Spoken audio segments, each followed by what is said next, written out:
Hey friends, it's Pastor Fieberkorn here with you for Bible Teaching Thursday.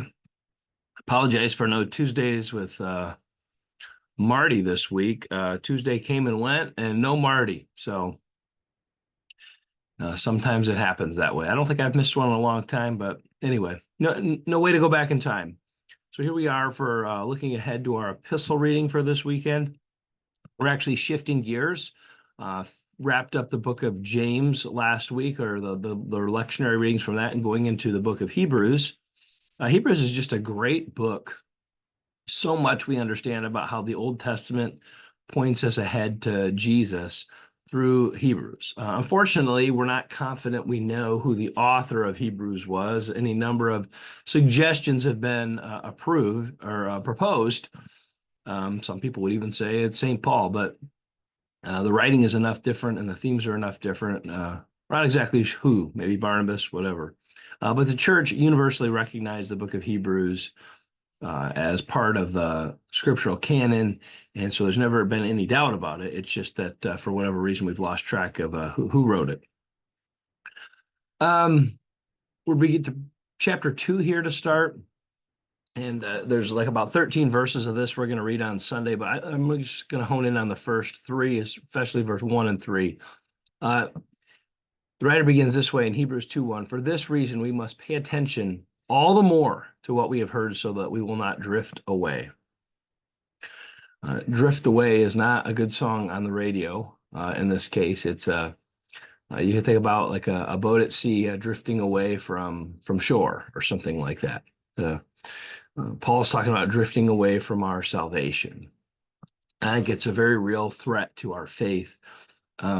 Sometimes people who are believers wake up on a given day and decide, I no longer believe. But it's usually not that abrupt. It's usually more subtle. It's usually kind of a slow drifting away until at some point they look back on their lives and they realize, well, I guess I don't believe that anymore.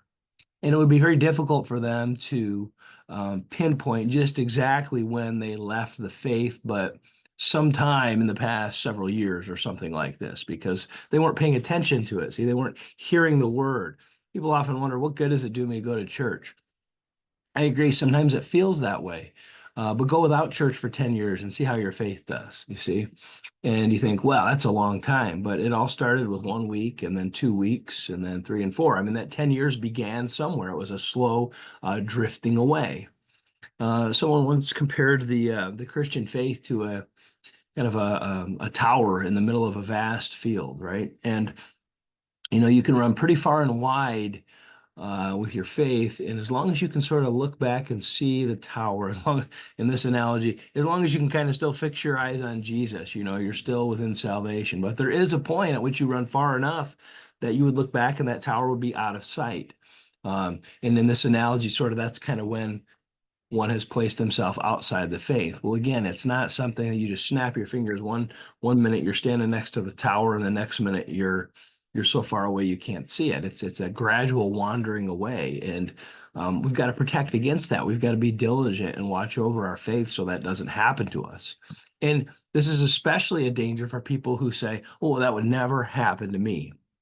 Now, the next question is, well, is God really going to come down with his judgment on those who once believed and maybe they got a little negligent and left away? Well, look what he says in verse 2-3.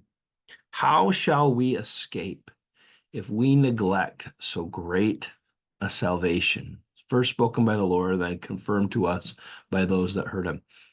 Well, God has a history of bringing his just, righteous judgment on those who don't believe. All right. So we who have believed, if we fall away, do we think that we'll escape his wrath if we neglect this great salvation that's given to us? See, that's the thing here. It's all about neglect. That's what will cause us to drift away. You see a picture here of a man in a canoe, right? Maybe the wind's against him. Maybe he's trying to make his way toward shore. Or maybe he's just trying to stay in the same position. As long as he makes course corrections and adjustments or keeps paddling here or there, he can sort of stay where he needs to be or head towards where he needs to be. But maybe he takes a nap and a wind comes up, or Or maybe he gets lazy and he drifts further and further off course, and all of a sudden he finds himself lost. See, it takes effort. That's what going to church is. That's what being in the Word is. That's what surrounding ourselves with a community of believers is. It's all so that we don't find ourselves drifting away from Jesus, but rather endeavoring to make our way towards Him. Hey, there's a lot of things in this world that are going to try to pull us away from Jesus. The last thing we want to do is let ourselves drift away. So I hope this was good encouragement for you today.